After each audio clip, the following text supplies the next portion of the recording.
Hey, folks, good morning or afternoon, wherever you are, and welcome to CCUF International, the Ways to Pay for School session. I'm joined here by our host, our guest speaker, Suzanne Tyson of Higher Ed Points and Flywire. Suzanne, thanks so much for joining us here. Good morning. Good morning, Logan. I just want to note for anybody listening that at the end of the presentation, there will be an email address. You can reach out to Suzanne to get a copy of the PowerPoint.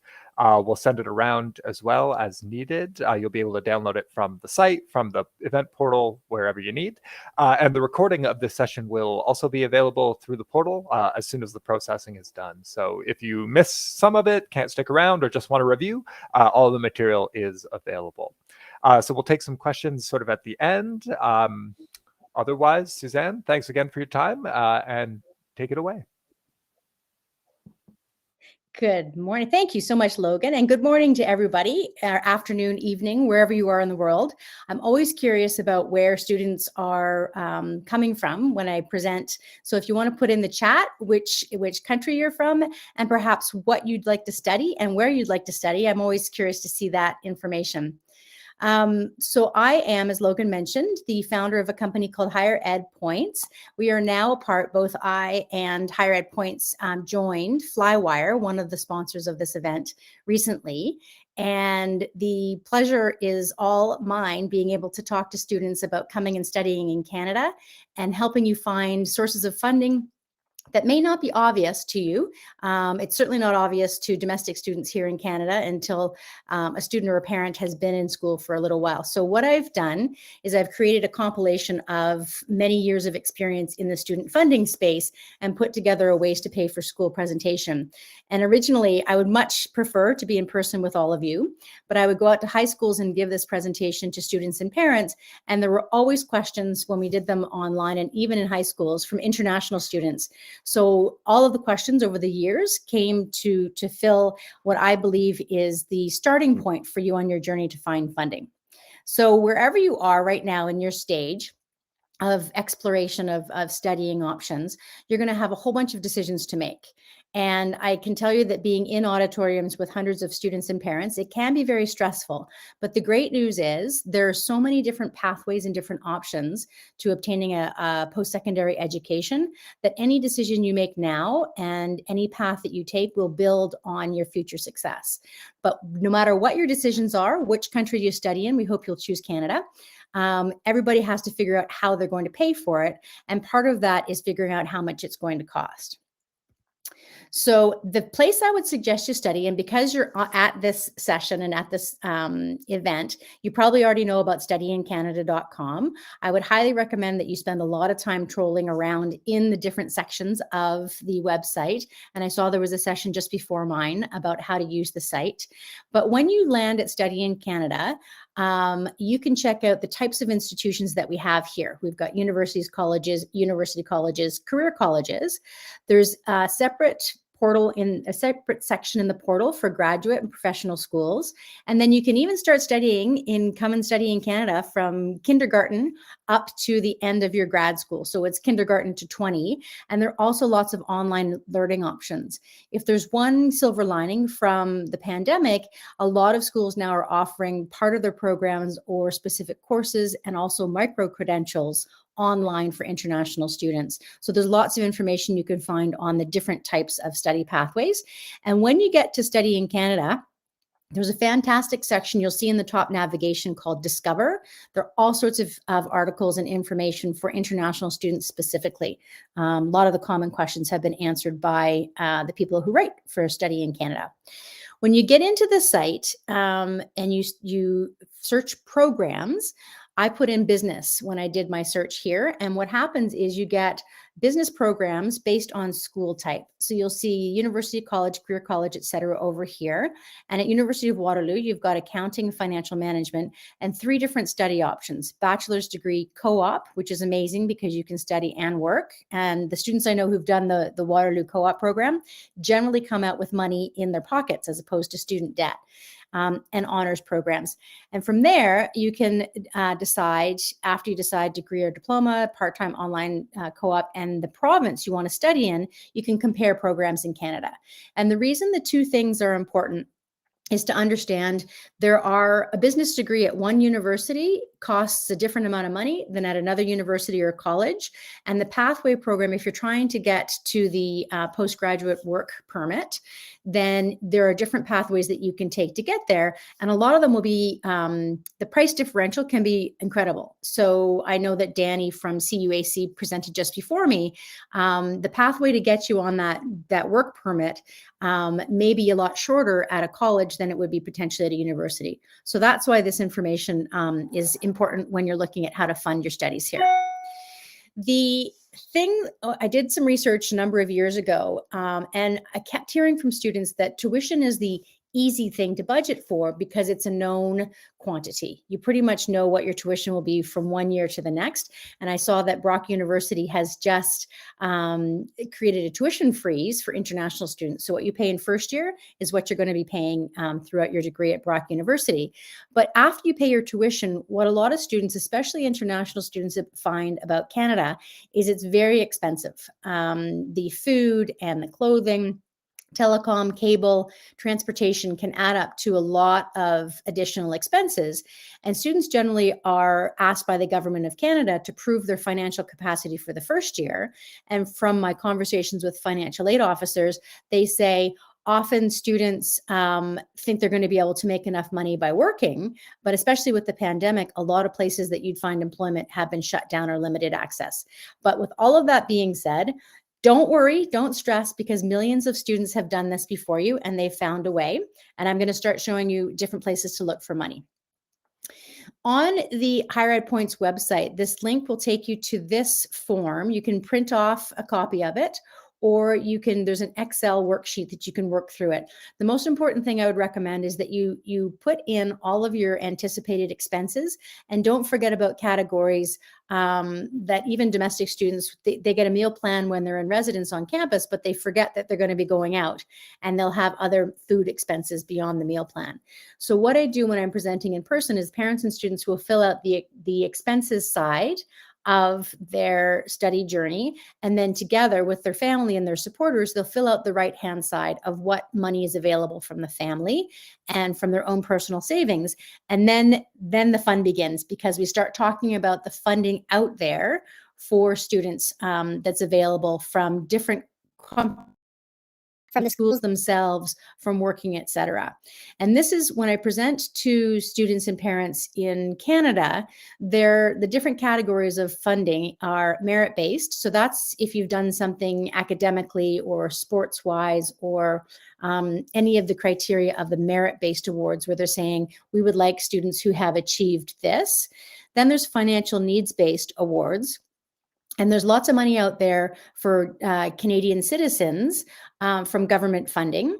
And then from merit and financial needs-based funding, that only covers about 20 to 40% of student financial need. And the rest, I've called them the middle 60% of students, have to go and look for other sources of funding because their marks may not be high enough. Their parents may make too much money for them to qualify for a lot of need-based awards. And that's the specialty. The challenge, though, and I'm sorry to say for international students, that a lot of the sources of funding available to Canadian domestic students are not available to international students. And the impression that leaves international students with is that there's no money out there for you. But the reality is there's a lot of money out there for international students, and the Canadian government and Canadian institutions really want international students to come and study and eventually become Canadian citizens. So you just have to do a little bit more searching, and don't be discouraged when you look at a lot of the scholarships that are out there that say Canadian citizen, because I'll show you other sources. So at your individual schools, when you're doing your exploration at Study in Canada, and you visit, say, University of New Brunswick, which is in Atlantic Canada, and it's an incredibly immigration-friendly and international student-friendly part of Canada, you'll go to the financial aid office on the University of New Brunswick website. And Shelley Clayton is the head of the financial aid department. This is her over here on the side of the slide. She's the director of financial aid at University of New Brunswick. And the financial aid officers are your best friends on campus.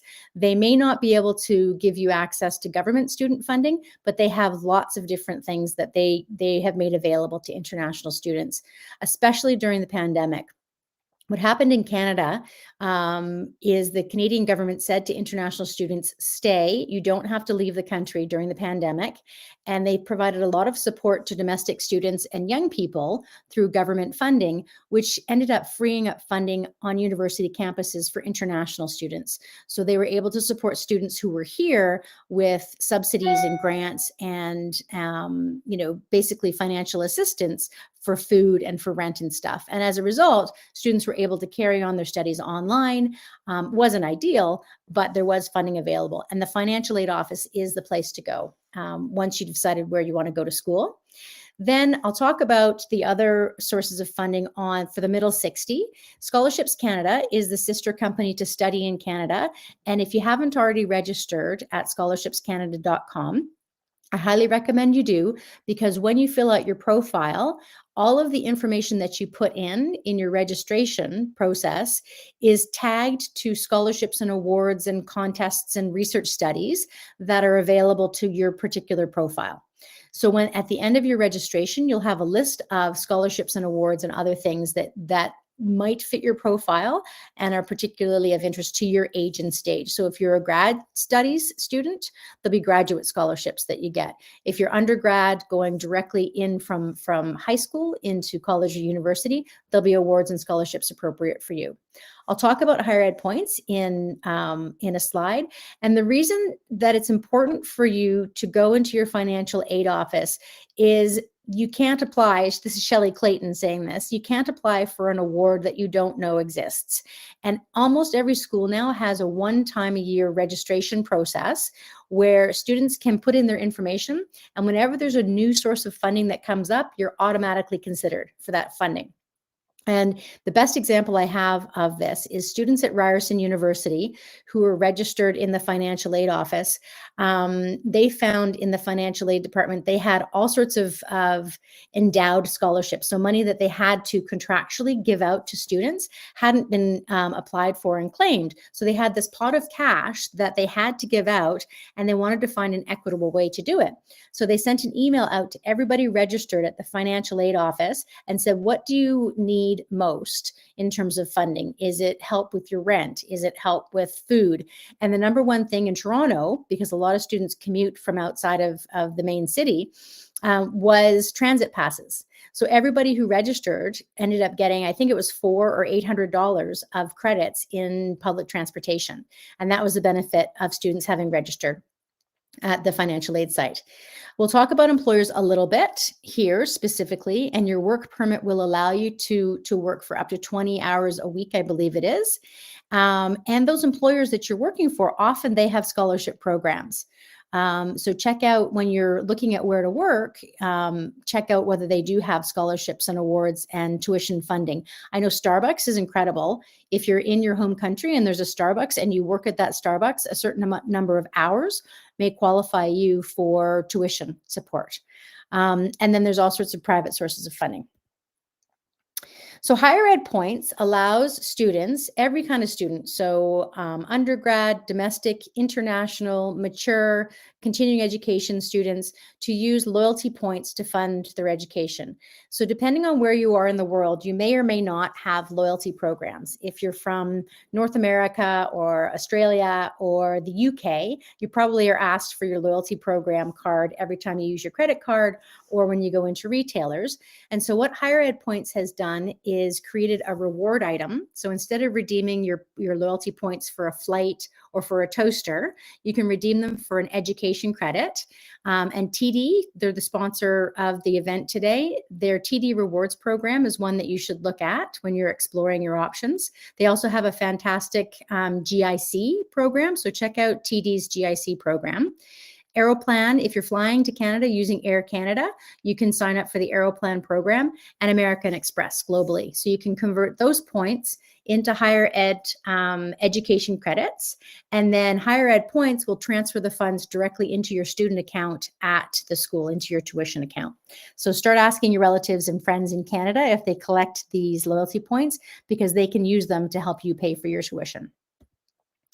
The other place to go, and if you haven't started here, the government of Canada, because we rely so heavily on immigration, really does want people to come and study in Canada at all stages and then stay. So these two links will take you to information about studying as an international student, COVID information, supports for COVID, and there's actually an area for scholarships for international students specifically. And I do believe I saw some new scholarship funding that came out. I haven't had a chance to look at it yet. So Logan, I'm going to take a breath and a drink here. If there are any questions up to now that you'd like me to field, I'll take a breath. Please do. And yeah, thanks so much so far. Lots of questions as well, so keep them coming, folks. Okay, so let's jump through some that are pretty common, popular. The biggest maybe being fully funded. Basically, will colleges or universities fully fund an undergraduate diploma or degree?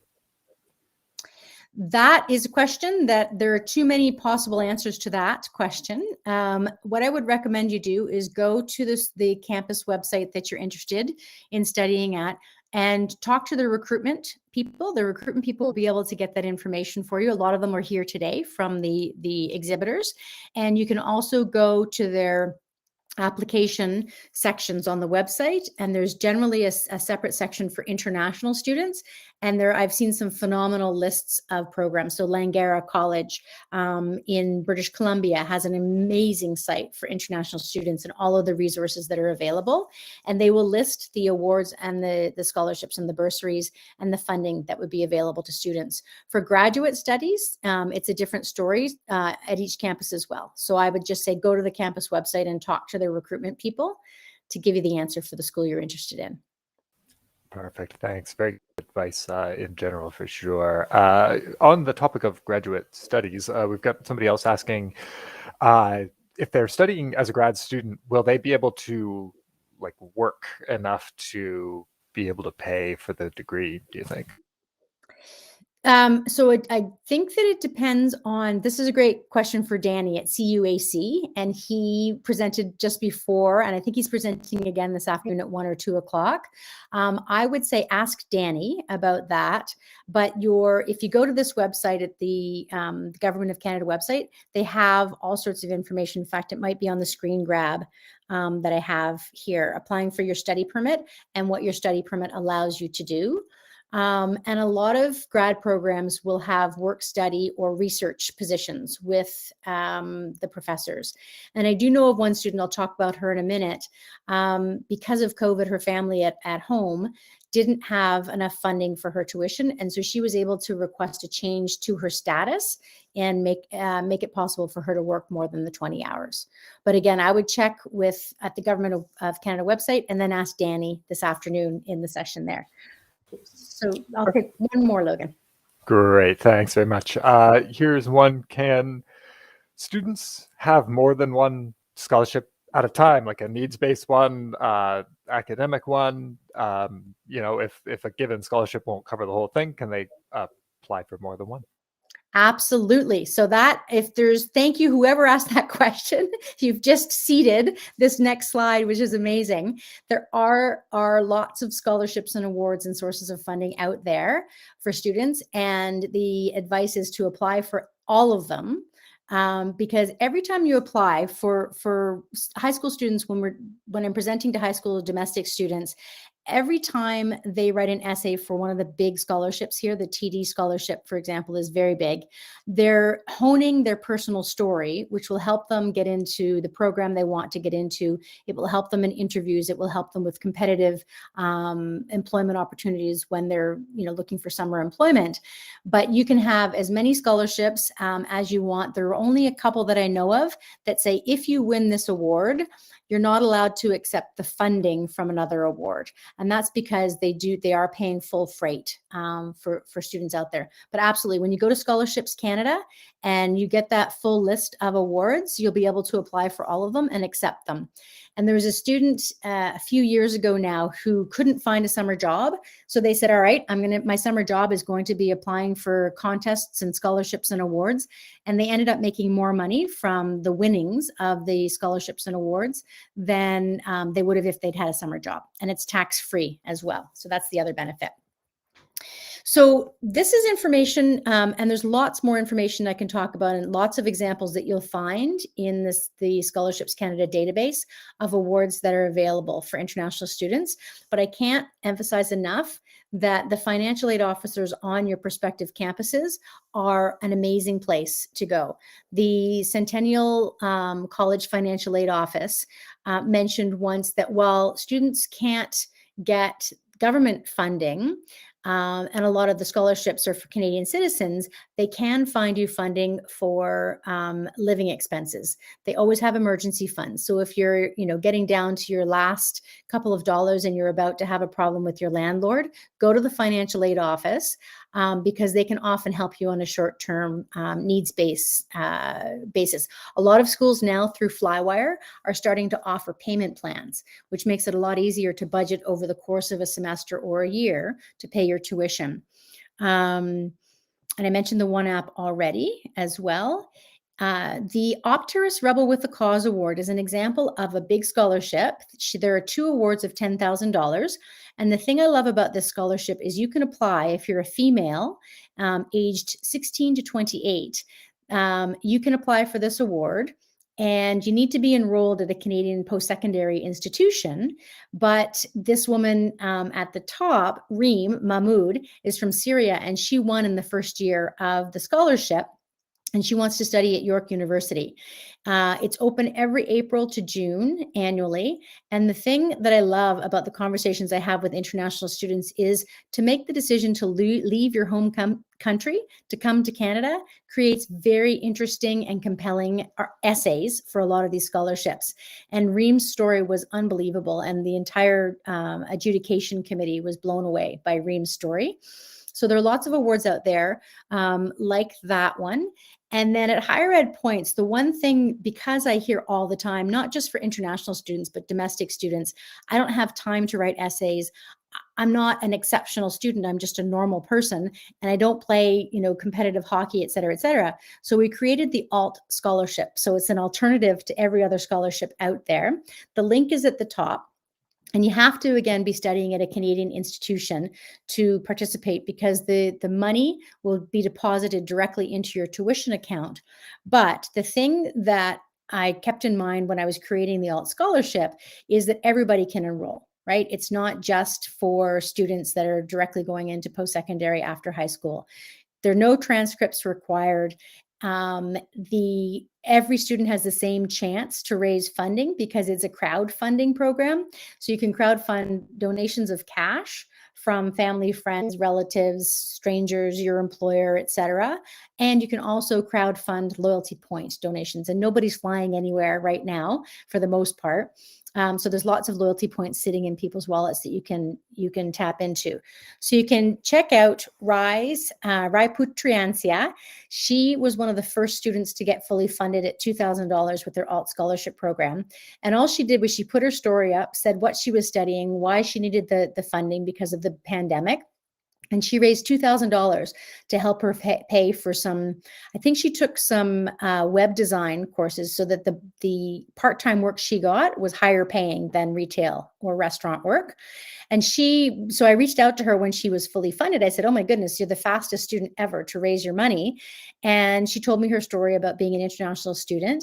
And we had her write a blog post for Higher Ed Points. And she said, make sure you do your research, all of this stuff. It's fantastic that you're here today doing your research. Give yourself a roadmap. So know where you need to go and how you're going to get there. And engage with the people that are at the site here today, and also with the recruiters on campuses to help you develop that roadmap.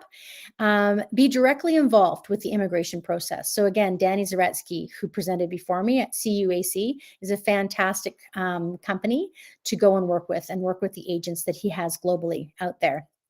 Part-time work is important, so do anticipate that you will need to work when you're here, and then make sure that you network. The one thing in the next session, there's a panel of international students, and Ricardo Garcia is an international student from Centennial College that worked for Higher Ed Points and now works for Flywire, and it was because of his networking that he landed the full-time job that he's now got. And he will say networking in Canada is the number one thing that you need to do. So this is something you can do right now.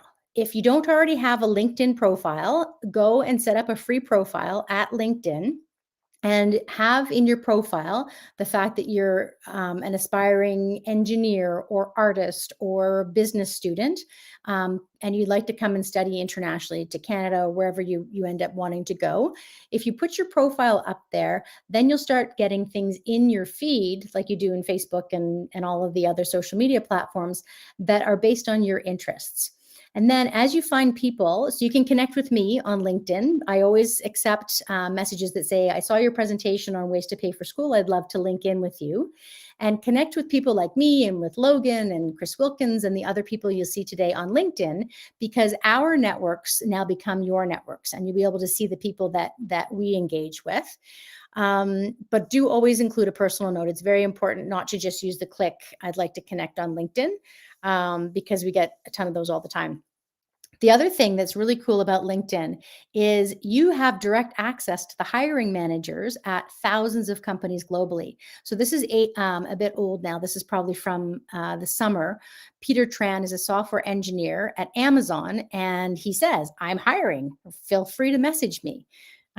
Invitations from the actual hiring managers. Sarah Vachon is at McKinsey if you want to go into consulting after you graduate. Her title is Campus Recruiter. And if you put in a search, Campus Recruiters Canada, you'll probably have thousands of hits and people that you can connect with on LinkedIn. Thing that's amazing, and LinkedIn just started doing this probably a year and a half ago, is they have an update once a month generally. Riva Gold is the editor. So if you can't find this by searching on LinkedIn, look up Riva Gold. And in her post, you'll be able to find that here who's hiring in Canada. This is great for you right now. I actually pulled the retail segment here. Home Depot's hiring for hundreds of open roles. Indigo, which is the bookstore here. Hudson's Bay up here is a retailer as well. So tons and tons of roles. And these blue links will take you right to the section on their site that they're doing the hiring. So it's a great resource for that. But then the other segments, in this here who's hiring are for different industries. So there's telecom, and there's the arts industry, and there's construction, etc. Pardon me. So you've got everything you need for your job search here. And you can also find at the hiring companies, often they'll say who the hiring manager is, and link in with them, send them a connection request, and you'll have a network in Canada before you even get to Canada. Eloft Careers is another one of our partners.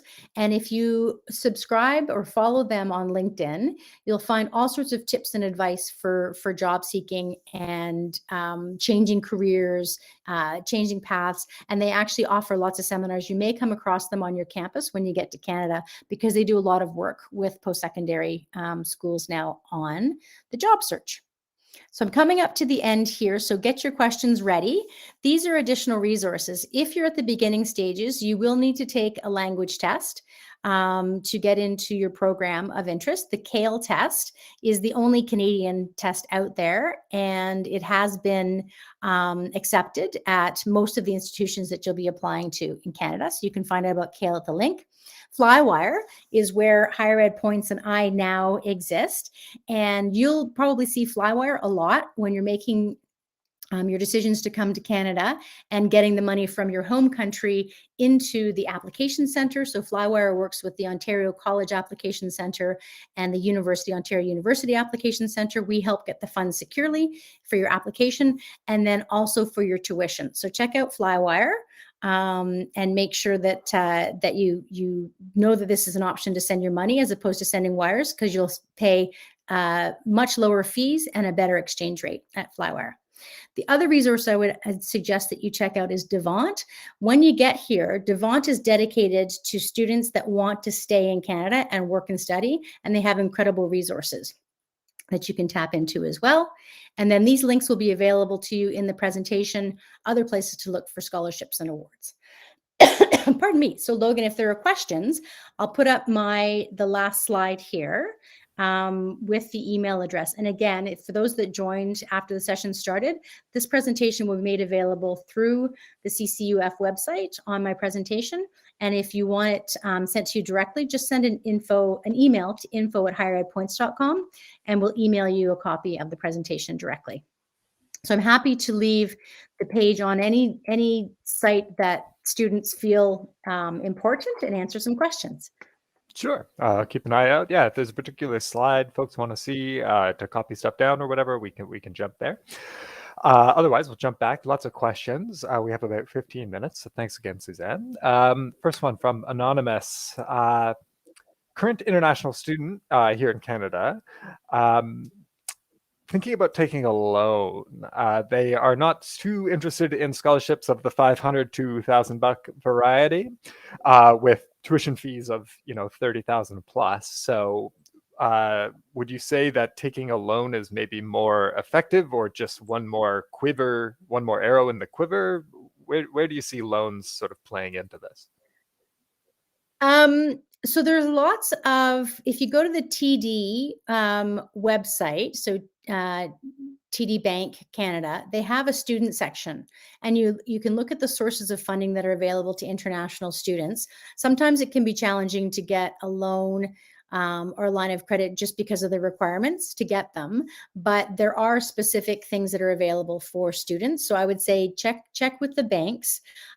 Depending on what country you're from, you may be able to get a loan from a bank in your home country, or there may be other sources of financial assistance. I know I studied for a term abroad, and some of the governments had unbelievable education funding programs. So check with your home government. And then I will just come back and say, I'm sorry to sound like your mother or a teacher, $500 is, a good chunk of part-time work. So don't turn your nose up at scholarships that are $500 or $1,000, because it can fund your living expenses. It can fund your telecom expenses, et cetera.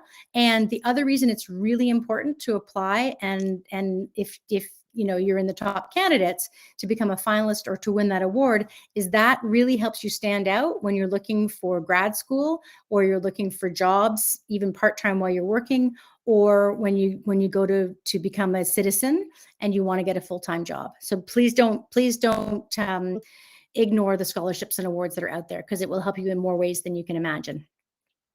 Totally agree, Suzanne. If somebody offered me $500, I would not turn it down. Okay, so a couple of sort of related questions. Can students, do they need to be enrolled already to apply for scholarships? And corollary question, can you apply for more scholarships once you're already enrolled? So sort of same question asked both ways. So the scholarship myths, I'm not sure if I had the scholarship myths on my scholarship page. Let me go back here. I generally have at the top scholarship myths, and one of them is that there's a scholarship season. There's no scholarship season out there. And if you think about the funding that's made available by companies, they don't go on the school schedule. So you can find, that's why the Opteris award is available April to June, because the founder of Opteris, who wanted to put this award out there, decided in the fall, and it was ready to go live in the spring, and it just worked well for their business cycle. So there's scholarships that are coming up every month, and at Scholarships Canada, for 25, 30 years in Canada, everybody that's offering a scholarship will go and get it posted at Scholarships Canada. So if you're going to have one source of information in Canada, I would suggest Scholarships Canada, because they have both the independent awards like Opteris and the campus awards as well. And there are awards. So University of Toronto has 8,000. They're called in-course awards just for U of T students. Pardon me. And that's why it's so important to stay in touch with your financial aid office, because those sources of funding will also come up throughout the year. Very much, Suzanne. Another question. I think, to be honest, higher ed points might be the answer, but the question is: are there any sort of voluntary or sort of charitable maybe organizations to help students who maybe don't qualify for a loan, don't qualify for a scholarship? Any sort of options to, I guess, appeal to people's good nature for help? So absolutely two things: higheredpoints.com. Anybody can participate. And if you do have relatives that are established here in Canada, the TD Rewards credit card, there are lots of business owners. And if you put business expenses on it, you can rack up a whole bunch of points. There's at the Higher Ed Points website, there's a student named Anthony, whose aunt and uncle switched their corporate credit card to TD Rewards and paid off $20,000 of his tuition and his student loans. So that's available to everybody. I do not recommend students get a credit card and put lots of money on it just to collect the points. It really only makes sense if you can pay off that credit card bill right away. But I would totally suggest looking at people who have those things. The alt scholarship, everybody can sign up for that, and you can crowdfund. I know they're culturally, the challenge for a lot of students is they don't want to appear to be begging for funding. But what Rye did was she said, I want to stay in Canada. I just need some funding to help me get through this next little bit of my studies. And people were more than happy to ask. Another student said her family didn't know that she needed funding because she wouldn't ask them. You don't go and ask people for money directly. So the alt scholarship is a great way to put your profile out there, use your social media networks, and raise funds. And then again, I would say the financial aid office will know in each city and on each campus the available sources of funding. And sometimes, yes, they do get funding from local churches, or if a franchisee owns a whole bunch of Tim Hortons coffee shops, there's money that comes from them. Shelley Clayton, again, at University of New Brunswick, created a partnership with the grocery store chain, I think it's Sobeys, where they get gift cards, and you can use the gift card for gas, for groceries, and for any pharmacy products that you might need. So I would say for that, go again to your financial aid department. Very much. We've got a few more minutes. Folks, keep your questions coming. Another one here that we've seen quite a lot is the relative, I guess, proportion of funding available from schools for domestic versus international. Like with so much competition, like how much is it split, and then how can the international students like stand out to actually win these small proportion of scholarships? Well, so that is one of my major missions. And now that Higher Ed Points and Flywire are in one family, we are working with the schools that both companies work with to create more funding for international students, because you're so important, not just to institutions, but to the Canadian economy and to the future. So tell your story. Tell your story. So the thing that fascinates me every time I talk to an international student is just how much they had to want to leave their home country and come to Canada. Rye's story, we have a video of her up at the website as well. She's the only person in her family to come to Canada. She said, I knew my admissions advisor at the school in BC. I didn't know anybody else. She's incredibly brave. And I think when you're writing essays, talk about that bravery. It's incredible. You don't know how different you are from the average student just because you're an international student coming to Canada. So there are all sorts of cultural things that you can share, talk about, what it means to your family that you're coming to study in Canada. Those sorts of things on essays will help you stand out. And then I think networking. There are lots of if you do the LinkedIn stuff that I recommended, connect with people who have a shared interest or are in the industry that you want to go into. And those people often will know of sources of funding within their industry and their communities as well, I'd say. Great advice. Thanks a ton. We've got a few more minutes, folks, if there are more questions. Another couple that have been coming up again and again. to be able to apply without being enrolled, right? I want to start studying maybe September 22 or September 23. Is there anything I can start doing now, scholarship-wise? Right. So sorry, I forgot to answer that part of the question. In every single scholarship that will be served up to you at Scholarships Canada, there'll be a terms and conditions section, or rules and regulations, or about the scholarship. In those requirements, you'll find out what the eligibility requirements are. And the one scholarship, where was it in my deck? The Opteris one is open to 16 to 28-year-olds. It will say what age and stage is eligible to apply. And the thing also, I love the individual stories that we get sometimes. At the University of Guelph, it's a big farming, agricultural, veterinary college in Ontario. There was a marketing student who would go into the financial aid office pre-COVID, and he had a relationship with the financial aid officers, and he'd say, are there any scholarships that people haven't applied for? And they would say, yep, there are these three. And he won an agricultural scholarship because no ag students had applied for it, and he was in marketing.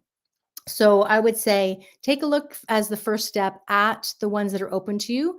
A lot of schools in this application period do have scholarships open now that you can apply for next year.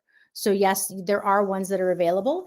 And the thing that COVID has also created, because there are so many deferrals and students, financially can't come to Canada, or the borders were closed, or they're going to have to study online, so you might as well start studying in your home country. You can defer a lot of the awards. If you say, I've won this funding as an entrance award, you can ask the school, I can't come and study until next year. Can I defer that scholarship as well? And the school will have rules on whether or not you can do that. But there are awards that you can apply for when you're not enrolled. Just look in the terms and conditions. A few more minutes. We kind of touched on this, but it's been asked a couple of more times. How feasible is it for an international student to fund their degree, undergrad degree, through work without relying too heavily on scholarships or other financial support? Is that realistic with a 20-hour-a-week limit?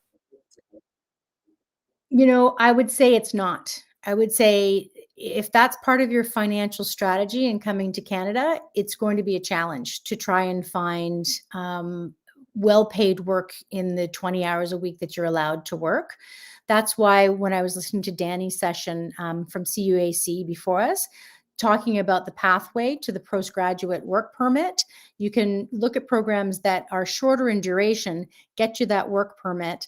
Then you can work enough hours to actually make enough money to support you while you're at school. And there are co-op programs as well. So there are programs, if you talk to the recruiters that are here today, if their programs offer co-op, that means you'll go to school for a term and then work for a term as well. And that's a great way to help you fund your education. But just if you're doing a 3 or 4 year degree and the 20 hours of work, minimum wage here is, I think we're at $15 now, aren't we, Logan, in Ontario? I don't know if the rest of the country is at $15, but $15 an hour times 20. I'm not great at math, but that's not going to cover your $10,000 of tuition for sure. So. Yeah, sad but true. We've got about 2 more minutes left. I think this might be a question without an answer, but any recommendations on inexpensive universities or colleges? You are in the right place at this event, and here's where you can go. So at the beginning of the session, I said, go to studyincanada.com. It's dedicated specifically to international students. And if you look at my search for business programs, the pricing will be if you study at Waterloo, which is in Ontario. The cost of living there will be completely different if you go to I only have enough room for the 9 tiles here, but there are many other pages. So yes, the price will be very, very different depending on the type of program and the school that you attend. And the great thing about Study in Canada is when you click through on these links, it will give you the entrance requirements and the cost of the program, as well as scholarships and awards that are available for that program. and you can compare them side by side. I think, Logan, you get 3 different schools or programs that you can compare side by side. Yeah, you can do. That is a good way to, like you say, sort of stack them up against one another. But you're right that it's mostly going to be down to sort of location and program, right? Okay, so we are Yeah, just and one other, Oh, go ahead. Logan, one last thing on that. Danny and I, Danny Zretzky and I had a great conversation about a student who had reached out to me about coming to Canada. So I always refer people over to Danny at CUAC because he's in Canada, but he has agents around the globe.